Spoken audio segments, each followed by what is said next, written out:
Heading எழுதிப்பா, angular acceleration.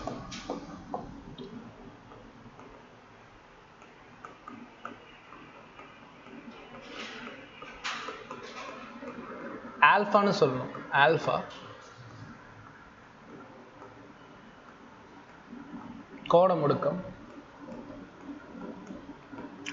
First புரிய வைக்க ட்ரை பண்ணுறேன், அதுக்கப்புறம் ஃபார்முலா போய்க்கலாம். ஃபார்முலாலாம் ஈஸி தான்.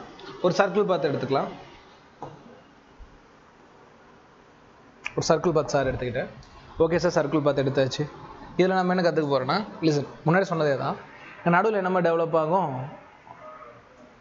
Angular velocity. அது ஆங்குலர் வெலாசிட்டிங்கிறத தாண்டி அதுதான் ஆங்கிள் ஆஃப் ஆக்சஸ் இல்லை axis of angle theta. Theta வெக்டார்னு சொல்லலாம். தீட்டான்னு சொன்னால் கூட புரியாது. தீட்டா வெக்டார் ஐ மீன் ஒரு குறிப்பிட்ட பஸ் வந்து பார்த்தீங்கன்னா இங்கே நகர தான் அதுக்கேற்ற மாதிரி இது டெவலப் ஆகும். இது என்ன டைம்லேயே ஒரு குறிப்பிட்ட டைம் ஆகும் இல்லையா?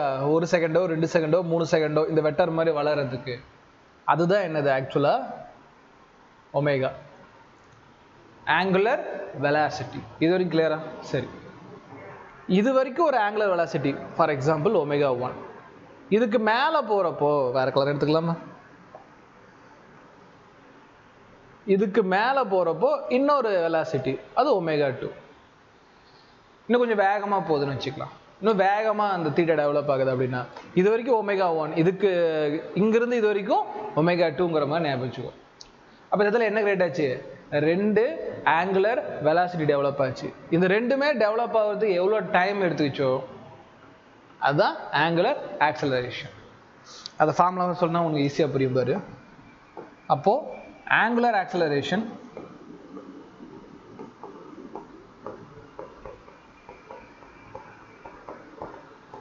ஆல்ஃபா ஈக்குவல் டு ஞாபகம் வச்சுக்கோ,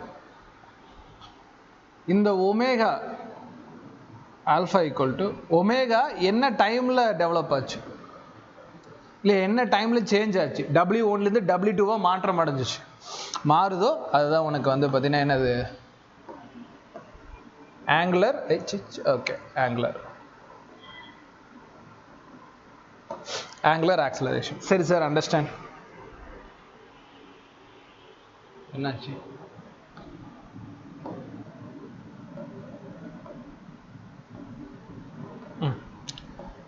சரிங்க சார், இதோட யூனிட் என்ன சார்? நல்லா ஞாபகம் வச்சுக்கோ. ஒமேகாக்கு ஆல்ரெடி நான் சொல்லி கொடுத்துட்டேன், radian by second divided by என்ன இருக்கு? சரி, ரேடியன் பை செகண்டா? ரேடியன் பை செகண்ட் யாரோட யூனிட்? ஒமேகாவோட யூனிட். சார் டைமுக்கு செகண்ட். இப்படி இருந்துச்சுன்னா அதுக்கு அர்த்தம் என்ன? எஸ்ஸுக்கு கீழே டிவிஷனில் 1 இருக்குன்னு அர்த்தம். மேலே போகிறப்போ தலைகீழாக போகும். அப்போது ரேடியன் டிவைட் பை செகண்ட் இதை எழுதிட்டேன். இன்ட்டு எஸ் பை 1 1/s எழுதணும். கீழே ஒரே மாதிரி இருக்குது, அப்போ பவரை ஆட் பண்ணிக்கலாம். 1 + 1 2. அப்போ ரேடியன் பை செகண்ட் ஸ்கொயர். கீழே இருந்தால் +2, மேலே வந்துச்சுன்னா -2 இல்லையா? Radian second power -2. Radian second power -2. இதோட டைமென்ஷன் நீ போட்டுக்கோ, அதெல்லாம் நடத்த போகிறது இல்லை. இன்னும் நமக்கு டாபிக் இருக்குது. இது யூனிட். சரி சார், ஓகே. அடுத்து இது எப்படி சார் கொண்டு போறீங்க? ஆவரேஜ்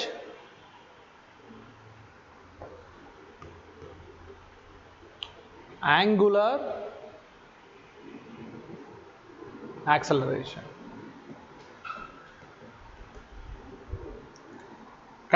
கவனி, சராசரி கோண முடுக்கம். இது எப்படி சார் படிக்கிறது அப்படின்னா, ஆவரேஜ் அப்படின்னா ஒன்றும் இல்லை. இந்த ஒமேகா 1 அப்படிங்கிறதுக்கு உருவாகிறதுக்கு T1 டைம் தேவைப்பட்டிருக்கும். ஒமேகா 2 அப்படிங்கிறது T2 டைமில், இது 1 மணி நேரம், அது 2 மணி நேரம், ஏதோ ஒரு டைமில் உருவாகிருக்கும் இல்லையா? இதை ஞாபகம் வச்சுக்கிட்டு போட்டோன்னா average angular acceleration alpha AVG, ஏவிஜினா AVG equal to final minus initial omega 2 minus omega 1 divided by இந்த ஒமேகா 2 எப்போ எடுத்துச்சு? T2 minus T1. கிளியரா? இந்த ரெண்டும் எந்த டைமில் கிரியேட் ஆச்சு அதோட டிஃப்ரென்ஸ் தான் என்னது? Average angular acceleration. சரி சார், ஓகே. இன்னும் ஒன்று இன்ஸ்டன்டேனியஸ் ஆங்குலர் ஆக்சலரேஷன். இதோட ஃபார்முலா என்ன சார்? கணக்கவனி. இதெல்லாம் நமக்கு வரும், ஏன்னா இன்டிகிரேஷன் டிஃபரன்ஷியேஷன் இதுக்குள்ள தான் இருக்கு. ஒன்றும் இல்லை, இப்போ ஒரு சர்க்கிள் பார்த்து எடுத்துக்கிறேன் சார்.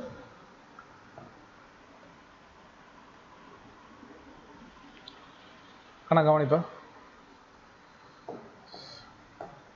ஒரு பஸ் இங்கே இருக்கு, ஓகேவா? அது நகர தான் இந்த ஒமேகா 1 ஒமேகா 2 டெவலப் ஆகுது. இது ஒமேகா 1, அடுத்தது ஒரு ஒமேகா 2 டெவலப் ஆகுது. கணக்காவணி, இந்த இடத்துல எவ்வளோ ஒமேகா, ஐ மீன் முழுசா இல்லை, ஒரு குறிப்பிட்ட இந்த இடத்துல எவ்வளோ ஒமேகா இருக்கும், சின்ன இடத்துல எவ்வளோ ஆங்குலர் வெலாசிட்டி சேஞ்ச் ஆகிருக்குங்கிறத கால்குலேட் பண்ணணும். அப்படின்னா இந்த சின்ன இடத்த என்ன சொல்லலாம்? D omega. டீனா என்னது? சின்னதுன்னு அர்த்தம். அதுக்கு எவ்வளோ டைம் ஆயிருக்கும்? சின்ன டைம் ஆயிருக்கும். அதுக்கு எவ்வளோ டைம் ஆயிருக்கும்? சின்ன டைம். அப்போ டிடி. சரி, அப்போ இந்த இடத்துல என்ன பண்ணும்? Instantaneous INS alpha INS equal to formula பார்த்துக்க, ஒமேகா டிவைட் பை டி. இந்த இடத்துல வந்து பார்த்தீங்கன்னா D omega divide by D T. இதை எப்படி சார் கொஸ்டின் பேப்பரில் கொடுத்துருப்பான்? அதை சொல்லுங்கள் சார் அப்படின்னா, கணக்கவனி, omega equal to 2t² plus T அப்படின்னு கொடுத்துருப்பான். அப்போ இதை என்ன பண்ணணும்? டிஃபரன்சியேஷன் பண்ணுச்சுன்னா உனக்கு என்ன கிடைக்கும்? ஆங்குலர் ஆக்சலரேஷன் கிடைக்கும். டிஃபரன்சியேஷன் இன்டிகிரேஷன் என்னன்னு உங்களை அப்போ நடத்துகிறேன். சரியா? நீ வேணும் மற்றவங்களுக்கு தெரியும், மற்றவங்கள நீ படிச்சு வந்துடணும். இதை எப்படி டிஃபரன்ஷியேட் பண்ணணும் சொல்லி கொடுத்துட்டேன். இந்த டிஃபரன்ஷியேட் பண்ணால் உனக்கு என்ன கிடைக்கும் அப்படின்னு தெரியணும். ஆங்குலர் ஆக்சலரேஷன், அதை மெமரி பண்ணணும். நீ டிஃபரன்ஷியேட் பண்ணிடுவியா? டிஃபரன்ஷியேஷன் ஃபார்முலா என்ன? n இன்ட்டு x⁻n−1 நீ போட்டு பண்ணிடுவேன். ஆனால் அப்படி பண்ணால் என்ன கிடைக்கும்? ஆங்குலர் ஆக்சலரேஷன் கிடைக்கும். சரிங்க சார், அப்போ அதுக்கு ஃபார்முலா அதை பார்த்துட்டேன். ஒருவேளை alpha equal to 2t² plus டீன்னு கொடுத்துருக்கான். அப்போ இது இன்டிகிரேஷன் பண்ணால் உனக்கு கிடைக்கக்கூடியது ஆங்குலர் வெலாசிட்டி. அதுக்கு என்ன ஃபார்முலா? இது இந்த பக்கம் பெருக்கல்ல கொண்டு போ. அப்போ ஆல்ஃபா டிடி ஈக்குவல் டு என்னது? இந்த ஒமேகா, நான் ஒமேகான டி ஒமேகா, நான் ஒமேகான்னு போட்டுக்கிறேன். இந்த இடத்துல என்ன போட்டுக்கணும்? இன்டிகிரேஷன் சிம்பிள் போட்டால் இது ஒரு தனி ஃபார்முலா. அப்போ என்ன நம்ம புரிஞ்சுக்கணும் சார்? ஆங்குலர் வெலாசிட்டி டைம் ஃபங்க்ஷனில் கொடுத்தா இதை டிஃபரன்ஷியேட் பண்ணால் எனக்கு கிடைக்கிறது ஆங்குலர் ஆக்சலரேஷன். இதுவே ஆங்குலர் ஆக்சலரேஷன் டைம் ஃபங்க்ஷனில் கொடுத்துருந்தாங்கன்னா அதை இன்டிகிரேஷன் பண்ணால் எனக்கு கிடைக்கக்கூடியது ஆங்குலர் வெலாசிட்டி. அப்போ இது ரெண்டு டாபிக் என்னது? இன்டிகிரேஷனும் டிஃபரன்ஷியேஷனும். Right, okay. இப்போதைக்கு அதை ஞாபகம் வச்சுக்கோ, அதுக்கெல்லாம் சம்மரில் ஃபியூச்சரில் பார்த்துக்கலாம். ஸோ இதான் என்னது? Angular acceleration. எழுதிப்பா.